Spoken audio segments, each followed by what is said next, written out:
Well, after an hour and a half of trying to get anything out of him, he looked past me and saw Dr. Gill returning from his walk. He was more than happy to pass me off to Dr. Gill.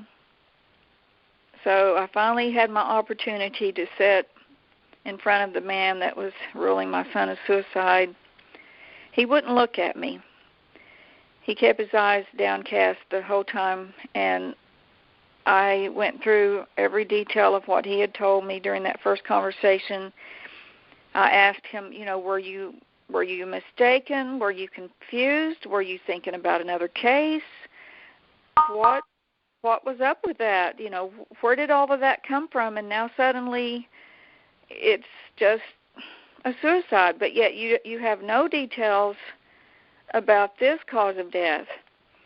And he would say, well, that was just his opinion, and they had found out Richie had depression issues.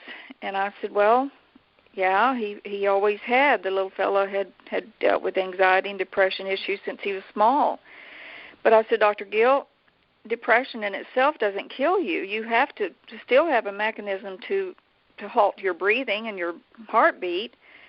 And they hadn't given me anything, how Richie had actually killed himself. And he just couldn't come up with any answers. So I kept saying to him, this is so cruel. You just don't know how cruel this is. To me, as his mother, and to his family, his brothers, his grandmother, who had kept him pretty much constantly while I went to college when he was little. And we were just a very close-knit family, and this was important to us to know what had happened to him. And I said, Dr. Gill, if Richie was going to kill himself, I know this boy. I know him. He was born not only from my body, he was born from my soul, and he wanted me to know everything. He would tell me things about himself that you would think your child would never want you to know. And I said, if he had decided to leave us, he would have written a note and told us goodbye, and he would have told us why and what was going on with him, and he would have wanted us to understand. And we don't understand, and we need to understand. Well, my cries were just falling on deaf ears. There was just no compassion whatsoever.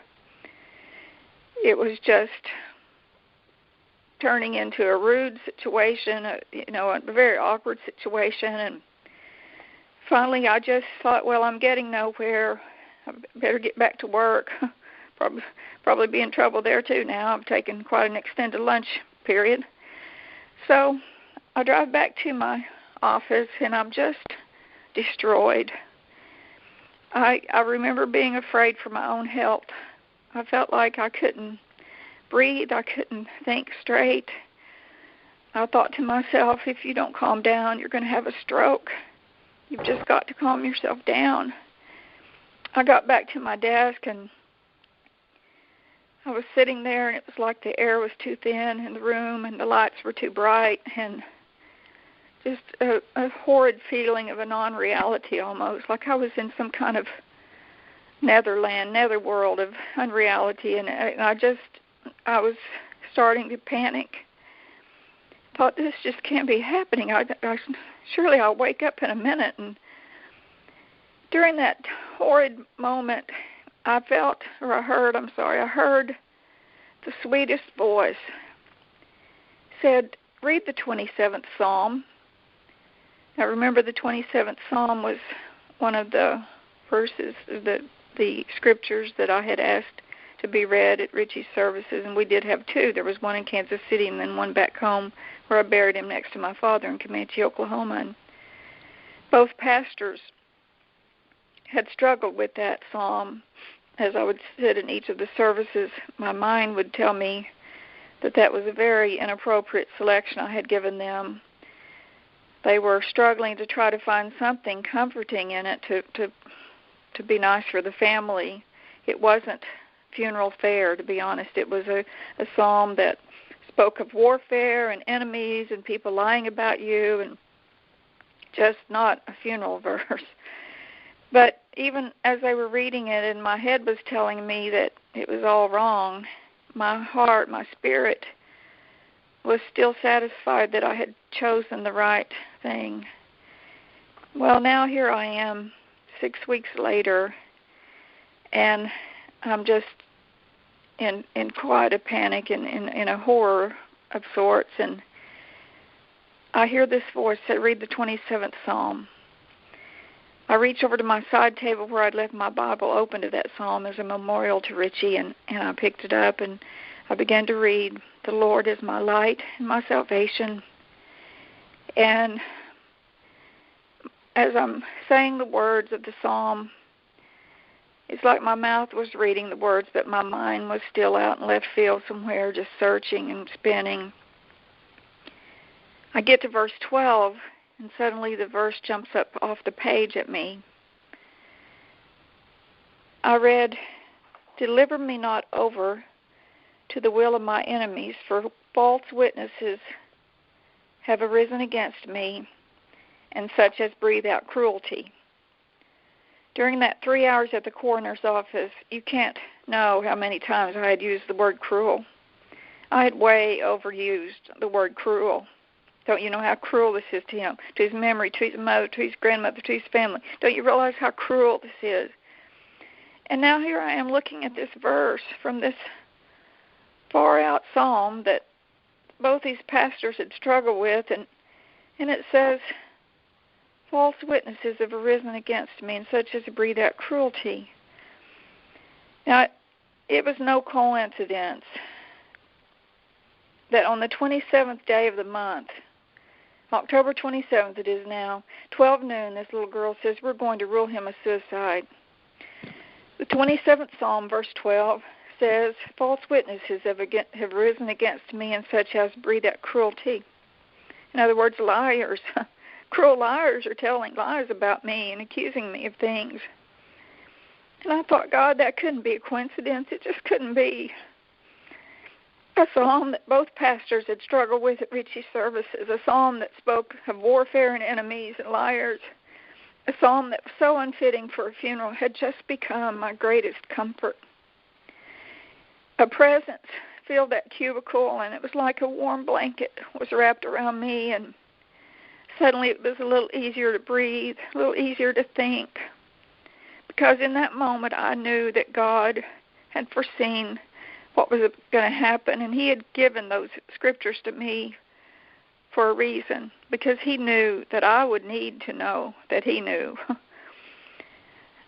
It took 4 years starting that day, 4 long years. The truth would come, but during that 4 years, the verses of this 27th Psalm unfolded like one prophecy after another. Every verse, every phrase came to take on meaning. It became like a GPS system telling me which way to go, which door to knock on, which questions to ask. It was also a comfort thing to me. There were places in it that were very comforting when I would just feel like I couldn't go on any further and I'd fall into despair. This journey to the truth led me in front of television cameras on 2 different occasions here in Kansas City, and eventually into a 10-day trial before a jury. Early on, my own attorneys told me that medical examiners are all powerful, that I would never know the truth. And I'm sure they thought I was coming unhinged when I would tell them, no, you're wrong. God has promised me the truth. But I knew he was going to give me the truth, because remember the other verse that I just happened to pick for Richie's services, you know, the one that says, a bruised reed he will not break and a smoldering wick he will not snuff out. It didn't take me long into the battle till I looked back at that verse one day. And you know what? There was a third phrase in that verse that I had never noticed before, even though it had been read at both of his memorials. And in itself was a prophetic declaration. It said, he will bring forth justice for truth. And the day that I realized that third phrase was there are no words to describe how that made me feel. I just knew I was going to win. I didn't know how long it would take, how I would get there, what it would look like, but I knew Richie was going to get justice and I was going to get truth. So with the 27th Psalm guiding me and the voice of God in my ear, this little Okie farm girl from one red light town stood down some of the most formidable men in Kansas City. God used me to clean out a coroner's office. Those men don't work there anymore. And that bunch had been hurting a lot of people. Long story short, it became apparent that the chief investigator for the Jackson County Medical Examiner's Office was on the take. And the doctors were either on the take with him or they just didn't care enough to stand up to him about what he was doing. And I think the second case was more the truth. And I base it on having examined each of their property tax records. And it was the investigator whose property tax records showed that he began paying taxes on some pretty nice toys in the years following when all this was going on. And it appeared that he had some kind of insurance racket where he was selling off causes of death to the highest bidder. And, of course, I was up against a billion-dollar corporation whose delivery driver had run out in front of Richie and caused the wreck and therefore his death. And they had hired a team of lawyers unbeknownst to me for a long time. We did find it out. And the book will explain how. That's a whole other story in itself where God got a pretty good laugh. But they'd hired this team of lawyers that were having off-the-record backdoor meetings with this guy in the coroner's office. And, of course, I didn't know any of this was happening. I just knew that suddenly Dr. Gill was acting really weird and trying to rule Richie a suicide based on nothing and ripping my heart out. And I did enough investigation. I did find out that in Missouri, if a person is ruled a suicide, the law provides for no further investigation by the police or any other party. So it's a quick and clean way to close the file and shut the drawer on a case, and works out really nice for a corrupt coroner's office. They thought that since Richie had had some depression issues, that his little mother would not think anything of it if they ruled him a suicide. And unfortunately, they had a informed consumer on their hands, and that caused quite a bit of trouble for them. It took writing a book to tell all the marvelous acts of God I witnessed during those 4 years. And I could write another one about the things I've witnessed since, but I've discovered that death is not without purpose.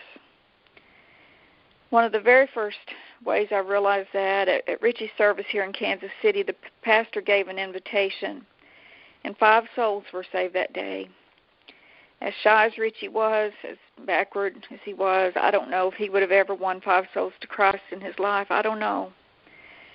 But I do know that there are 5 people who know the Lord because of the way and the timing that God took Richie. Ecclesiastes chapter 3 tells us, to everything there is a season and a time to every purpose under the heaven, a time to be born, a time to die. You notice there, dying is listed as a purpose. Jesus very eloquently in John chapter 12 says, except a corn of wheat fall into the ground and die, it abides alone. But if it dies, it brings forth much fruit. Now, it doesn't always take physical death to bring fruit, of course. We die to ourselves daily to produce fruit for the kingdom of God. But in Richie's case, his physical death has brought forth much fruit. A kid who had zero self-esteem, a young man who didn't know where he belonged in this world. He hadn't even come close to finding that out. But God has used him, even his death, to touch the lives of countless individuals on both sides of this planet. The book Justice for Truth that God even named, this book he would instruct me to write, has landed in some unusual places around this globe in very amazing ways. It was on a chilly October evening as I began the journey. God had told me, call Mark Doherty. He'll tell you what to do. Mark Doherty is not someone I would have thought to call in a million years, but that very evening I called him. He was the ex-husband of a good friend of mine that lived in another state, and I hadn't even thought of him, let alone talked to him in years. But following Mark's instructions, I contacted Kansas University Medical Center here in Kansas City the next day and asked